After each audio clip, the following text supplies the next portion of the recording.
Hello, hello, and good morning from here to you, my friend. Today we are going to be hatching a new Divine Dragon, and I'm also going to be discussing some potential teams that players may have with this dragon from the most recent event.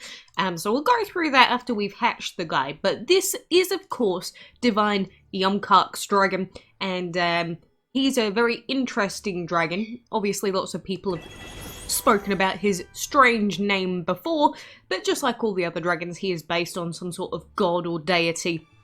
But Yumcax is a divine earth and plant dragon, which is basically the same as Pangu, for anyone that knows about Pangu. But he is also part of that cyber collection, which is the reason why most people are looking to obtain him at the moment. But the Yum Kaax dragon protects forests, including the animals and hunters that frolic within. So long as they behave themselves, a kind and lovely divine, it adores the vibrancy of life and upholds peace. So this is little baby Yum Kaax, and for some reason his arms are up like he's about to go and wrestle someone, which I can definitely appreciate. He does have that look like he just wants to fight. I don't know what it is. Maybe it's the bull ring that's putting me off, but of course he's gonna stamp around begging for his food. And is it just me, or does baby Yum Kaax look like an adult in a tiny baby's body? Is that just me? Like, if you made this dragon in this form like 10 times bigger, I reckon he would look like an actual adult. But I guess we'll level him up anyway. We'll level him up because he's a divine, we get bonus DCP, and you know, possibly one day maybe we'd use him if Plant ever gets buffed again. Probably not, but you know, there's always that possibility there. So this is adult form Yum Kaax, and he's got very butterfly-esque headdress stuff going on, but very, very colourful dragon. And of course he does have the earth element that lots of people need for the dungeons still. The main problem with Yum Kaax is his plant element, and the fact that these two elements together means that he has a really low attack stat for a divine. Compared to all the other dragons in the game, like epics and things like that, you know, the stat is okay, but compared to other divines, it's a really low attack stat on this dragon, which means the bless isn't going to be as strong, but he's got a lot of health, I guess. Well, not as much as some, but that is Mr. Yumcax, being his name to introduce him.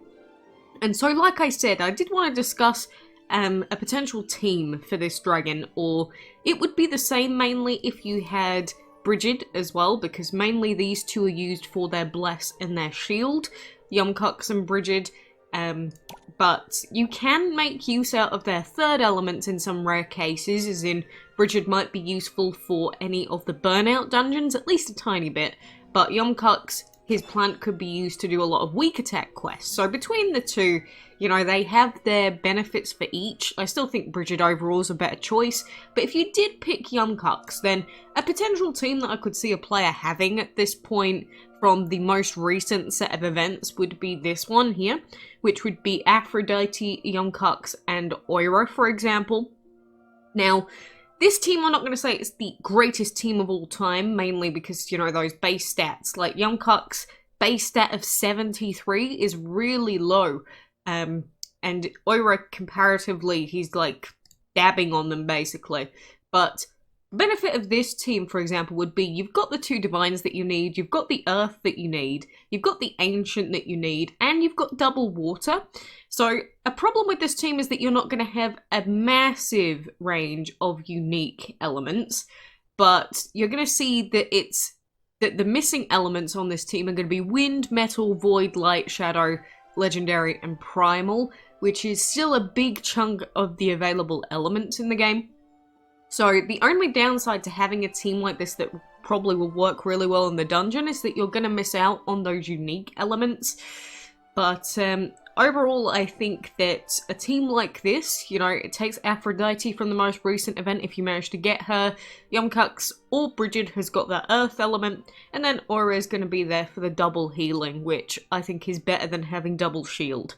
So this is a potential team, and of course if you did have this team available, or one similar, if you didn't have an ancient available, like from the previous ancient event, you could just use, say, a healing epic for now, or some sort of epic that has unique elements at least, but you need those 2 divines in here. And of course, the sort of sigils that you'd be looking at to add on a team like this, it's going to be Wonder Acceptance on both of the divines because they need to be Blessing. And then Oira, if you don't want to have to use another Wonder, because at Rare, generally Wonder Acceptance still tends to work better. But at Epic, it does change that a little bit because of the scaling. But you can just use Witchcraft Acceptance on Oira instead. So then you'll get that Witchcraft boost. But, I mean, you can pick a lot of different sigils, but you need Wonder Acceptance, and you need at least an Acceptance on Oira, and Witchcraft does help with that leeching. So this is a potential team that a player could go with based on these readily available dragons from this event and the previous Ancient event. Again, you can do whatever the heck you want with your team in reality, but if you want to do well in the dungeon, which, you know, is the place where you get all of those divine tickets so that you can get more divines and ancient dragons, because you've got to remember, pretty much the entire game now is about these major altar style events. So if you want a team that can get the most points in the fewest amount of runs, because, you know, every time you do a run you've got to wait 6 hours for the next one, you need a good solid team. Because even if you say, oh, well, I don't play dungeon that much, well, then you definitely need a good dungeon team, because if you don't have a team that's ready for dungeon, then you'd have to do more runs, which means since you don't have as much time, you'd have to somehow do more runs, so it doesn't make sense. If you're someone that doesn't have a lot of time, you need to have a good dungeon team to get any value. So, you know, it is mainly for everyone, but especially for those that don't have, you know, heaps of time or just random snippets of time to go and log into the game.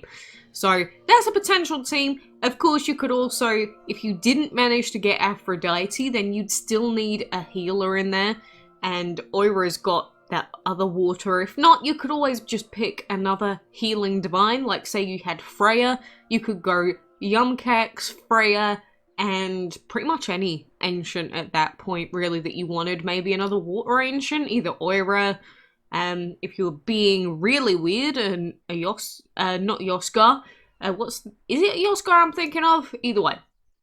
You can go with a lot of different teams if you want, but I think that having the Shielder plus Aphrodite does give you a good solid foundation for a team. Isn't that right, Afro Lady? Because Aphrodite, even though she's not the most fantastic dragon ever for her stats, she does have water and fire, which are definitely needed in dungeon if you want a solid team.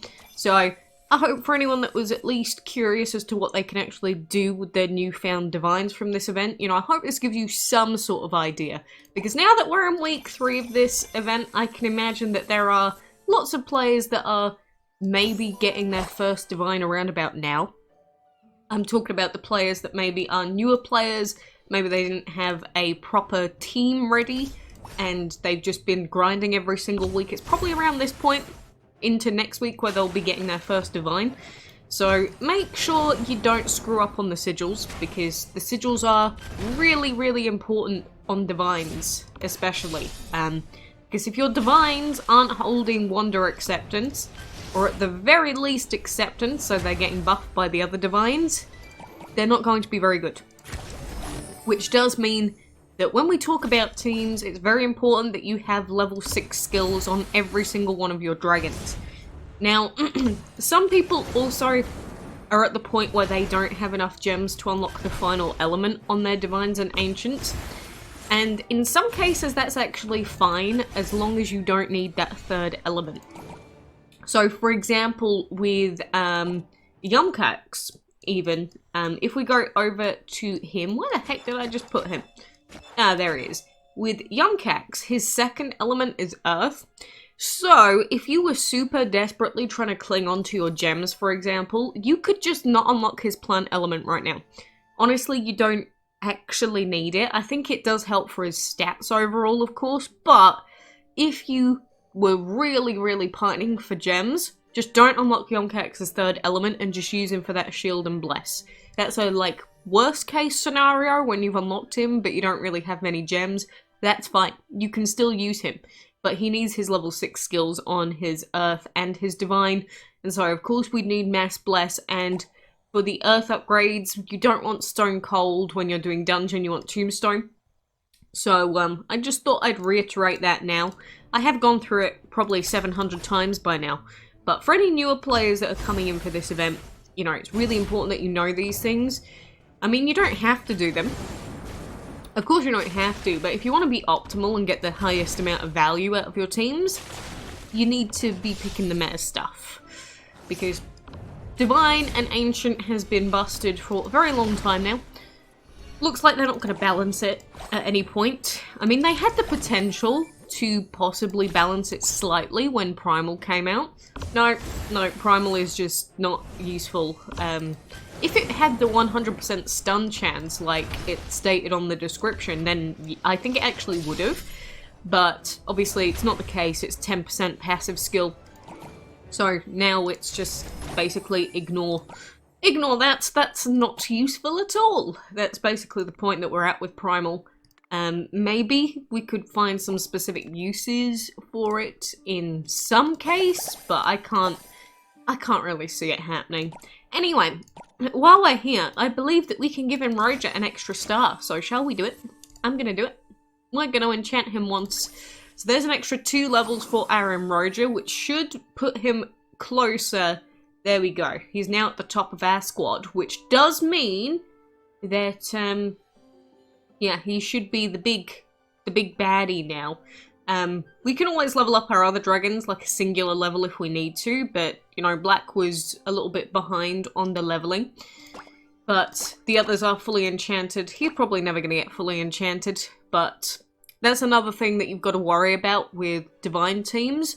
Honestly, getting the enchantment materials for Divines is very painful. So you're actually a big advantage if you have lower dragon levels, because if you can't afford enchantment, then just level them up 2 levels. Whereas at my point in the game, obviously I've got max level dragons, or close to max level, so I don't really have a lot of leeway to play with. And if I want to change the balancing of my team, it costs like 16 million food per dragon sometimes. So if you're at a lower player level, you actually have a big advantage on making an even team. So it will depend on the rarity of sigils that you've got on there as well. On top of just, you know, trying to keep your sigils at the same rarity in general will help you to balance. But if you happen to get, say, an epic sigil, I definitely think if you've got like 3 of them, you should start popping them on your dragons, because they will help you a lot in the dungeon. But, you know, it depends on what dragons you've got available. Like, I've got loads of divines, and I've got some ancients, so I've got a lot of things that I can, you know, play around with, mess around with on the team. But not everyone is going to have a massive selection. So I've got all of these that I could potentially throw together a team with, whereas if you've only got a selection of like 4 divines or ancients, you might only have a limited choice. But if you manage to get Aphrodite and one of those Earth divines from this event, I think you're set for a long time. Like, you've got 2 solid divines, at least in terms of the elements that you need, not in terms of stats. And then if you did manage to get an ancient from that previous event, then, you know, you should be more than fine to go for now. It's just maybe if you get a stronger earth shielding divine, then maybe you'd replace that Yum Kaax or Brigid eventually. But, you know, for the short term, or like for medium term, I guess, because it's probably not going to need to be replaced for a while, you'll probably have a decent dungeon team for a good long shot then. But I think that's mostly everything I wanted to go through for now. Again, I do hope that you get all the dragons that you wanted out of this event, but you really need a shielder, you really need a healer in a dungeon team so that you can actually last more than like 12 seconds. So I just thought I'd go through it now as players are actually unlocking all of their elements, unlocking all of their level 6 skills and all of that. So I do wish you the very best, and enjoy all of your divine hatcherings that are happening on your islands.